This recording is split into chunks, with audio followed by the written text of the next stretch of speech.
At the crux of our concerns at the moment is that there have been governance and misconduct irregularities. And one of the main issues that have emerged is that the former CEO of the MDDA made a protected disclosure to the Presidency, to the Public Service Commission, as well as to my own organization at Corruption Watch. As a result of her disclosure, the board suspended her because she blew the whistle on misconduct and irregularities. They then instituted an incompatibility inquiry into the CEO. This went to the CCMA. And the CCMA, the arbitrator found that she was incompatible with the organization, and she's now been dismissed. Now, this for us is a textbook case of whistleblower victimization. Because the CEO made this protected disclosure, and by law, there shouldn't have been any type of retaliation or consequences as a result of this disclosure, the board went ahead and they suspended her and instituted this inquiry.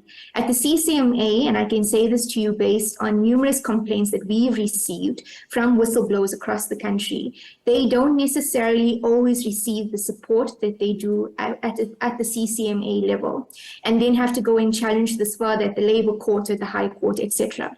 So for us, this is a huge abuse of power by the board. It constitutes whistleblower victimization. We're seeing this happening, for example, at the SA Tourism Board, where they've just announced an investigation into the people who've made the disclosures over the Tottenham Hotspurs deal. And it's something that should not be allowed.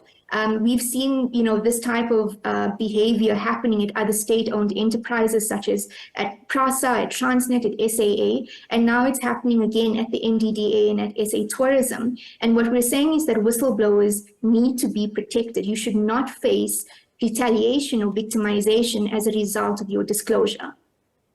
Yeah, I mean, there's a lot to talk about there. I think the MDDA certainly is a very important organization in that it does a lot of oversight work, particularly for community media platforms. It's a very important organization. Where you've got these leadership squabbles, what do you think that does to the operations of the organization? Well, it definitely destabilizes the operations of the organization, and it then impacts on people who are reliant on community media and community radio stations, community newspapers to receive the information that they need, because funding doesn't get dispersed properly. There's issues at a leadership level, so there's no proper execution of strategy. Money that should be going towards implementation of strategy and programs gets used up in legal battles, unnecessary legal battles, and so on. So it definitely has a destabilizing effect. And the thing is, I think at the core of what we're also trying to say here is that we do need to have a revamp in the way in which boards are appointed to these organizations, that we have people with unimpeachable integrity who want to serve the public interest and not their private interest serving on these boards, so that these organizations can then execute their mandate appropriately. We wait to see what the president is going to say. We've written to the parliamentary portfolio committees also asking for an investigation into this. There's numerous reports by the Public Protector's Office that's still meant to come out. We've also written to the Public Service Commission asking them to investigate this issue about whistleblower victimization. At the moment, what it feels like is that despite rhetoric, despite political grandstanding, where, the sort of politicians will say whistleblowers shouldn't be victimized, we do have an environment that is not conducive for whistleblowing, and whistleblowers often face threats to their lives and their livelihoods. So, as civil society organizations, we're going to do our best to keep applying the pressure and to make sure that, we change this environment, and that people who do come forward in good faith with disclosures are not going to face consequences as a result of their actions. I want to just take a look at this letter for a little bit, because in there's some strong words that are used as well. The MDDA board is showing signs of the state capture modus operandi, with the cynical restructuring of the entity through destabilization tactics aimed at causing disorder internally. Well, I'm about to speak to the chairperson of the MDDA. What do I say to Hlengani from you, certainly about what they need to be doing next? Well, the first thing is that the MDDA board and a lot of other boards would do well by just understanding the Protected Disclosures Act and how whistleblowing actually works, and that it's actually not okay to victimize whistleblowers. That's the first thing. The second thing is that if you want to improve organizations, you have to operate with the sense of transparency and with high levels of accountability. And this has not been evident in the MDDA board's approach to their restructuring. They seem to want to get rid of people who are vocal, who sort of challenge their approach. They don't want to include voices that go against what they feel is the right thing to do. So there's no sort of inclusion of a plurality of voices and opinions. And, this sort of does remind us of, these one-track approaches to dealing with organizations that then sort of results in a single person capturing the interests of an organization and nobody else is able to challenge that person or challenge their approach to dealing with the issues within the MDDA. Do you think you're going to get a response from the president? We're going to try our best, and that's why advocacy organizations like Corruption Watch and the Active Citizens Movement and others exist, is that we exist to apply public pressure, knock on every door until somebody opens it and addresses these issues. Well, the Media Development and Diversity Agency chairperson, Professor Hlengani Mathebula, challenges anyone to bring facts of wrongdoing. The issue around the CEO, Naledi, is that the board asked for the CEO to sit down with her, to have a conversation with her around her compatibility with the organization, given the range of things that she was doing, which was unbecoming of a CEO. The CEO invoked her rights in terms of Section 188A 11 of the Labor Relations Act, which meant that she said, listen, I can't talk to you guys. I want an independent arbitrator in the form of the CCMA. The CCMA appointed an arbitrator, a senior commissioner. What this means is that any internal activity in respect of disciplinary actions against that particular employee can be done by his or her employer, and in this case, it was the case. The CEO was represented by a legal practitioner, as much as the MDDA was represented by a legal practitioner. The conclusion of the senior commissioner was that the CEO could not have claimed protected disclosure on the matters that she was charged with, number one.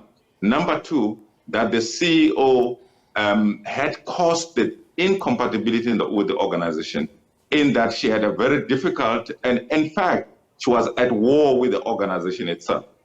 The commissioner goes as far as indicating that the CEO has behaved herself in a manner unbecoming of a CEO, number one. Number two, that she did not have the maturity of a person occupying an office of a CEO.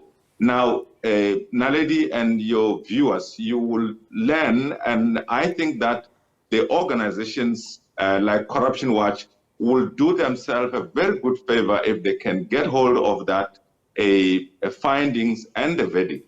The MDDA had no option when the commissioner had recommended that the best way out of this situation was a summary dismissal of the CEO out of the organization, to give the organization a space to be able to execute its mandate. The rest of the things that the Corruption Watch is raising are really an attempt to mount a fight for the CEO who has lost her own case in the CCMA, and we challenge Corruption Watch to support her, to follow the normal processes like going into the labor court and challenge that decision. And we think that the MDDA has a very strong case in this regard. I think there's some strong words used in this letter, and I'm going to go back to it again, because in the letter it says the MDDA board is showing signs of the state capture modus operandi. I mean, those words are very emotive to South Africans. What do you say then to the allegations that the CEO was dismissed for whistleblowing? No, the CEO was not dismissed for whistleblowing. The CEO was dismissed for her conduct, and I challenge anyone that has read the findings from the CCMA to look at that evidence rather than just appealing into emotional blackmail. You know, this issue around state capture, you know, it was real. It is true. South Africa has experienced it. But, you know, when people loses an argument, the first thing that they run into is state capture, because they know South Africans will immediately react very negatively. We are very comfortable as MDDA that there is no whiff of a state capture in what board. If we say state capture, to what end? What is it that the board, who does the board represent that it will be capturing MDDA? To what end? And I'm saying that if you look at the work that the MDDA board has done, the board has done commendably very well. If you take the issues that Ms. Pillay is raising around the performance of the MDDA, we have gone and gotten an unqualified audit, and in terms of the performance with respect to our APP, we had gone into about more than we were last year, and we were commended by Parliament in this regard. That's number one. Number two, we have a dispensed amounts, and we're busy dispensing amounts. In the 21-22 financial year, we supported about 25 projects. Of the 25 projects, which is community radio, 17 of them, we have given them about 7.1 million rand to be able to cover for transmission fees or connectivity fees with Suntec. In 2021, 22, 23, we're already sitting at about 23 projects. Of those, 9 are being given money by MDDA, which leads to about 3.1 million rand. That is on the broadcast side. On the print side, we're funded, 21, 22, we're funded about 10 a print project. 21, 22, 23, we're funded 10 as well, because the funding for the print side is not as huge as the funding from the broadcast side.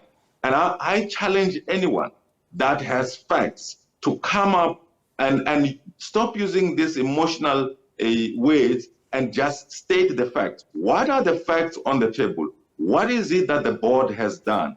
If you want to claim corruption, what exactly do you say the board has been corrupt in doing? In any event, if you want to claim corruption, then you must go and use the legal instruments that are there, which is that you must go to the police, you must report the specific people that you think that have gone and committed a particular crime. Yeah. If you think that there is management, you must be able to point to specific actions that are saying this is mismanagement that we're doing about. I think what is being done here is really to take a course for a person that has lost, and I'm saying they are welcome to do that. But we will meet them at the forums that they want to meet with us, and those forums must be based on facts. And this board is very determined to ensure that the MDDA is run properly, it's focused on its own mandate, not the peripheral issues that we're being faced with.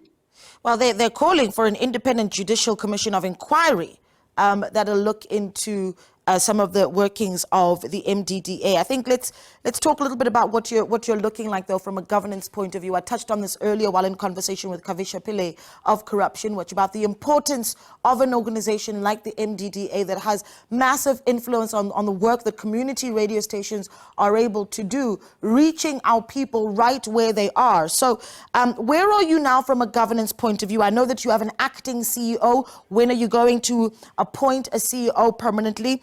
Has the position of a CFO been permanently filled as well? As soon as we fired the CEO on the 25th of January, we set up a committee. The board, in its full sitting, set up a subcommittee of the board to go literally and headhunt. Obviously, we are going to ensure that the current acting CEO is part of that particular process because we have confidence in him. But we do have a very competent acting CEO who is in place, Mr. Mzukashe, and he will continue until we have appointed a permanent CEO. In respect of the CFO, we are actually conducting interviews on Wednesday the 15th to appoint a CFO. We have had a number of applications that have come, I think about 25 applications. We're interviewing about 6 people out of the 25 that are of high caliber, and we think that any of those people, if they are able to go through the interview process, they will be able to run the finances of the organization very well. I need to get this done because we're out of time, but I want to do this now. What's your next step in interacting with the SOS, right? The coalition of organizations that have written this letter to the president. How do you interact with them from now onwards? Well, they've written to the office of the president, and we'll want to respect the office of the president to do what it has to do. But in the meantime, if they want to be able to engage with us, we'll engage with them. We'll reach out to them to be able to come sit down with them so that they can share with us what they have.